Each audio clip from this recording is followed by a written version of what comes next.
Hello again everybody, and welcome back to the garage where we're going to have yet another go at trying to get this Triumph to run. Now, as you can imagine, Chaz and I have had a lot of discussions about what the problem could be. You yourselves have given me loads of helpful comments and sort of things to try and hints and tips and stuff, and I think what the plan is I'm going to make a list of all the things that people have suggested and then try and work through them one by one. Now eventually we may reach a point, as quite a few people suggested, where we just have to give up. It really goes against the grain, but I think I need a plan to go forward with this because I need the space in the garage for other things. This has displaced a lot of stuff into the shed, which we're going to need access to again very soon, and yeah, this is still taxed and insured as well, because I just keep thinking I'm going to get it running and then we'll be able to sort of ride it somewhere and sell it or trade it in or something like that. So it's costing me a lot of money, it's costing me space, and I need to come up with a sort of a firm strategy. So we'll get our list together, we'll work through it. If something works and we get the bike running, then fantastic. We'll then organise to sell it or trade it in. If it doesn't, then I think we will have to bite the bullet and break it up for parts. But that's something I really don't particularly want to do. I mean, this bike was running lovely before I took it apart. The last time it ran was when we went up to the Peak District and back on it for our weekend with Chaz and Gary. And the only thing wrong with it was that hole in the header pipes, and it just seems wrong that a small problem like that has killed the bike really. But yeah, anyhow, just a short note, if you have made any comments or suggestions, please remember the way that YouTube works. It takes me a little while to edit and get these videos out, so you'll probably watch the video after you commented on a video before I make the next video, and that video was probably made before you commented. So if you made a comment and it seems like I'm pressing on and ignoring it, then that's not the case. It's just a matter of the timing that these things work. I'm reading all the comments and I'm going to do my very best to try out all the solutions that people have proposed. So these are all the suggestions I think that everyone has made. I wanted to write it down on a big giant bit of cardboard with a big permanent marker like you see the big channels do. I hunted around and found a permanent marker, but I couldn't find any big bits of cardboard, so we've got a small list. So the first thing on the list is the fuel pump. This is where Chaz's suspicions are at the moment, that somehow that fuel pump is not working properly and not providing fuel. The plugs, when we took them out, did seem very dry, so that does seem to make sense, and he thought that it sounded like it wasn't getting fuel. So that's the first thing I'm going to try and check, and I think that should be relatively easy to check by finding the feed to the fuel pump and putting power just to the fuel pump and basically seeing if petrol squirts out. I'm hoping it's that simple. Next is the crank position sensor, and I think we kind of thoroughly checked that last time, so I think I'm going to cross that off. The other thing is the dirty stator that we found in the last video. I don't really know, I'm a bit wary of cleaning. I mean, that crusty carbon stuff is properly stuck on there, so I'm going to have to clean it with something quite aggressive. I've got some oven cleaner to try, but I'm wary of that. I don't want to sort of damage the stator by trying to clean it. We're really trying not to invest in any more in parts on this bike, so I don't want to damage stuff, because I think we're already in a financially silly position with what we spent on this bike trying to get it to run. So I'm going to have a think about whether I do try and clean that stator or whether I just put it all back together as it is. Timing, everyone's been mentioning timing. Now we were pretty careful when we set the timing up. The little spring clip on the tensioner was a little bit weird, but I think we got it right. But it's possible that we did get it right, but the tensioner wasn't quite right, and it's perhaps jumped a little bit while we've been turning over the bike. And I think the time to check that is while the bike's empty of oil, which it is now. So that's fairly high up the list, because it's something I need to check before I put the oil back in the engine. Now all these various switches, clutch side stand switch, clutch switch and side stand switch, we have sort of checked already, and to be honest, both of those, I think when the bike was working, if you didn't pull the clutch in or you had the side stand down, it wouldn't let you turn the bike over, and the bike is turning over. So I think they're less of a possibility, but if we can check them out anymore, we probably should. The ECU, well, blimey, I don't know. A few people were a little bit alarmed that we kept trying to start the bike while it was connected to a charger. They suggested that's not the wisest thing to do, and if the battery's flat, we should be starting it off a jump pack. So maybe we've damaged the ECU, maybe the ECU was the original problem. I've got access to some software, some Tune ECU software, but I really don't know what I'm doing with it yet, and then I haven't bought the necessary cable yet either, but it's a route we may perhaps have to go down, and that could affect things like the throttle position sensor that we've spoken about before. So it could be I need to do something fancy with some software to reset the throttle position sensor, and that's a bit of uncharted territory for me, so I'm sort of trying other stuff before I get to that. Someone suggested replacing all the spark plugs, which is probably not a bad idea, but again, it's more investment into the bike, and we did get a lovely healthy spark when we did check the spark plugs. We were getting it intermittently at one stage, we weren't getting it every time, but when it did spark, it was a lovely spark. So again, I'm not writing that off, I might do that, but I'm going to try other stuff first perhaps, and I can't check that anyway until, I mean, I've got to get the oil and everything back in the bike, so I'm going to check other stuff before I try and actually start the bike. Bent ECU pins was something someone suggested. We've been pretty careful all along, but that's something that I might well have a look at. Cam sensor, I don't remember us checking the cam sensor. I don't think we have so far, so that might be something to check. And immobiliser, well, the bike I think did have an immobiliser fitted prior to my ownership, but I believe it's been disabled, but maybe there's some element of it that's come back to life. Someone also mentioned that the key might be damaged.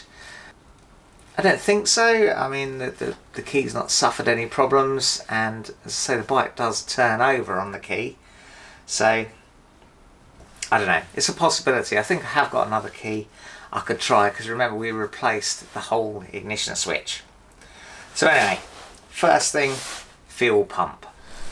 Now the first thing to check perhaps is the fuse, and I believe the fuel pump fuse is this number 6 fuse, so it's the last one in the fuse box.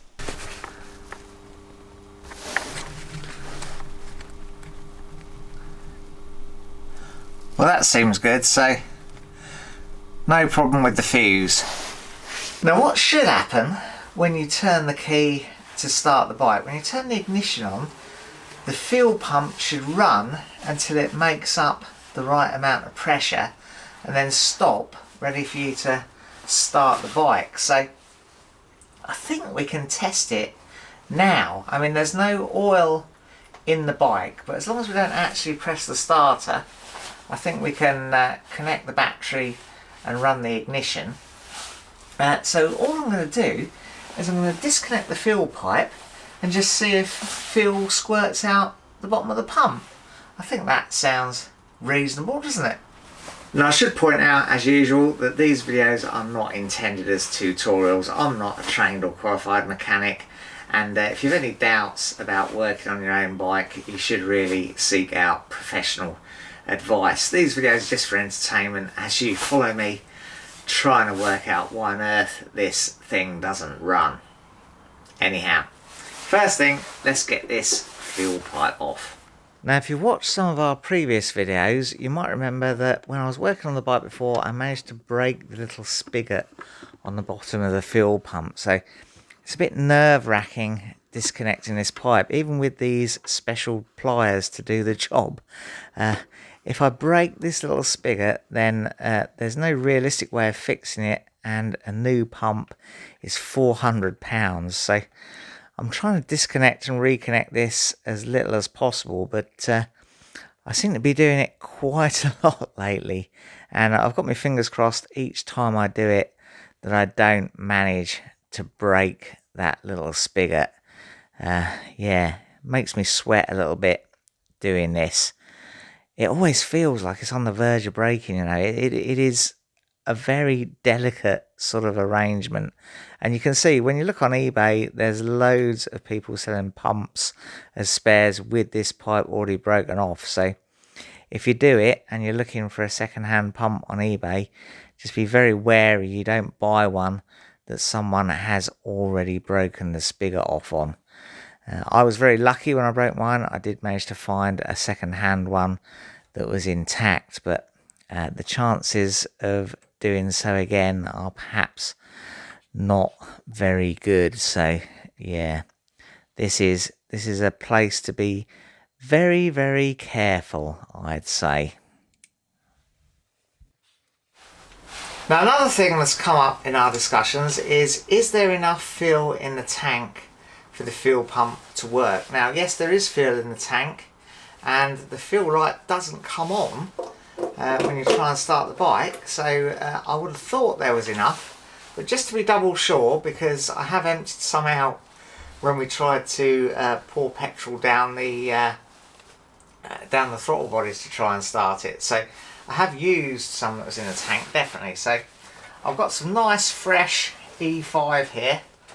I'm going to put some in the tank just to make sure there's no excuse really in terms of enough fuel in the tank. No excuse, bike, you've got to start. Well, maybe don't start with no oil in, but the fuel pump's got to run.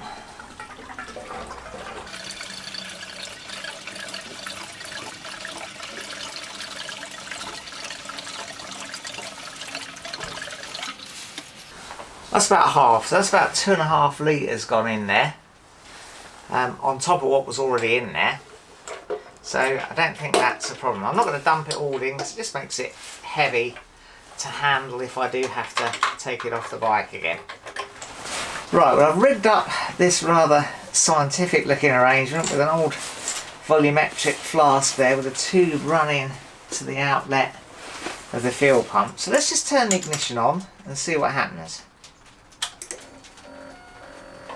Yeah, so we're getting fuel straight away, look.